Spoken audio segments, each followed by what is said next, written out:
सवालों के कटघरे में सपा, आरोपों के घेरे में अखिलेश यादव और यूपी की सियासत में मचा भूचाल। आखिर कौन है पूजा पाल, क्यों उठा रही हैं वो इतने बड़े सवाल और क्यों कह रही हैं अगर मेरी हत्या हुई तो जिम्मेदार होंगे अखिलेश यादव और समाजवादी पार्टी। नमस्कार, मैं हूं गगन राव पाटिल और आप देख रहे हैं बियॉन्ड दी हेडलाइंस। आज की सबसे बड़ी खबर, सपा से निष्कासित विधायक पूजा पाल का हमला सीधा सपा मुखिया अखिलेश यादव पर। पूजा पाल वही विधायक जिन्होंने यूपी विधानसभा में मुख्यमंत्री योगी आदित्यनाथ की तारीफ कर सबको चौंका दिया था और अब समाजवादी पार्टी से बाहर होने के बाद लगाए हैं कई संगीन आरोप।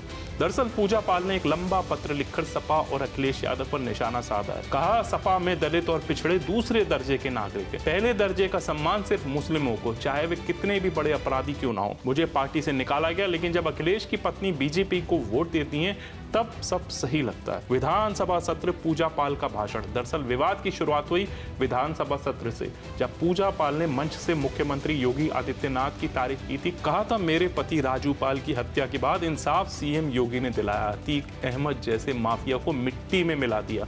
बस यहीं से सियासत गर्मा गई और 14 अगस्त को सपा ने उन्हें पार्टी से निष्कासित कर दिया। लेकिन पूजा पाल का हमला यहीं नहीं रुका। उन्होंने एक्स पर लिखा, यदि मेरी हत्या होती है तो जिम्मेदार सिर्फ समाजवादी पार्टी और अखिलेश यादव होंगे। सोचिए, एक विधायक खुलकर कह रही है कि उनकी जान को खतरा है और आरोप सीधे पार्टी प्रमुख पर। पूजा पाल के राजनीतिक सफर को समझिए। 2005 में बसपा विधायक राजू पाल से शादी के 9 दिन बाद अतीक अहमद के गुर्गों ने पति की हत्या कर दी। 2007 में मायावती की बसपा से विधायक बनी, अतीक के भाई अशरफ को हराया।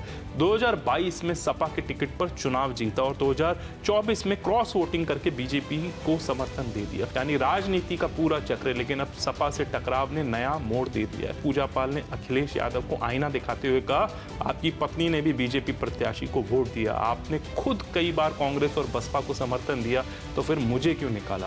ये सवाल सीधे सपा प्रमुख की सियासी नैतिकता पर उठ रहे हैं। लेकिन इस पूरे विवाद का एक और पहलू है, पूजा पाल की बीजेपी के साथ नजदीकी है। पहले विधानसभा में योगी की तारीफ, फिर राज्यसभा चुनाव में बीजेपी प्रत्याशी को वोट और अब मुख्यमंत्री से मुलाकात। क्या ये सब महज इत्तेफाक है या फिर बीजेपी में एंट्री की तैयारी। भाजपा प्रवक्ता का बयान, बीजेपी ने इस विवाद को लपक लिया है। पार्टी प्रवक्ता ने कहा, सच बोलने पर कर्नाटक में कांग्रेस ने मंत्री को हटाया, अब यूपी में सपा ने ओबीसी विधायक को निकाल दिया। परिवारवादियों के लिए परिवार पहले, बाकी सब बाद में। पूजा पाल कह रही है, मेरे पति के हत्यारों को योगी सरकार ने सजा दिलाई, सपा ने हमें सिर्फ अपमान दिया। यानी एक महिला विधायक का दर्द, एक पत्नी की पीड़ा और सियासत के बड़े सवाल, सब कुछ इस चिट्ठी में दर्ज है। क्या पूजा पाल सच में बीजेपी ज्वाइन करेंगी? क्या सपा इस विवाद से उबर पाएगी?